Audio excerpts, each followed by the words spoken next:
வானத்தையும் பூமியையும் படைத்த சர்வ வல்லம் உள்ள தேவனை ஸ்தோத்தரிப்போமாக. இந்த ஏப்ரல் 15ஆம் தேதி முழுவதும் கண்ணின் மணி போல நம்மை பாதுகாத்து வந்த தேவனுக்கு நன்றி செலுத்துவோமா? கிருபையும் மகிமையும் நிறைந்த எங்கள் பரிசுத்தமுள்ள நல்ல தகப்பனை ஸ்தோத்தரிக்கிறோம், துதிக்கிறோம் ராஜா.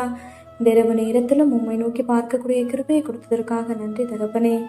அப்பா, இந்த நாளிலும் உங்களுக்கு பிரியமில்லாத காரியங்களை செய்து உங்களுடைய இருதயத்தை துக்கப்படுத்தியதற்காக எங்களை தயவாய் மன்னியும் ஆண்டவரே. உமக்கு பிரியமான பிள்ளையை வாழ உதவி செய்யுங்கப்பா.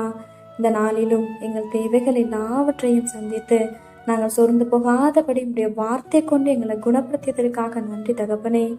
ஆண்டவரே, இந்த நாளிலும் நாங்கள் பெருமை காட்டி கொண்டதற்காக எங்களை தயவா மன்னிச்சிருங்க ஏசப்பா. பெருமைக்கு எதிர்த்து நிற்கிறீர் என்று வேதத்துல பார்க்கிறோம் ஆண்டவரே. அப்பா, அங்க நாங்க பெருமை காட்டி கொள்ற அளவுக்கு எங்களால எதுவுமே இல்லை ஏசப்பா. எல்லாமே நீங்க கொடுத்தது ராஜா. அதை உணர்ந்தவர்களாய் எல்லா சூழ்நிலையிலும் தாழ்மையாய் நடந்து கொள்ள எங்களுக்கு கற்றுத்தாங்க ஏசப்பா. உண்மை போல எல்லாரையும் நேசிக்க கற்றுத்தாரோம்.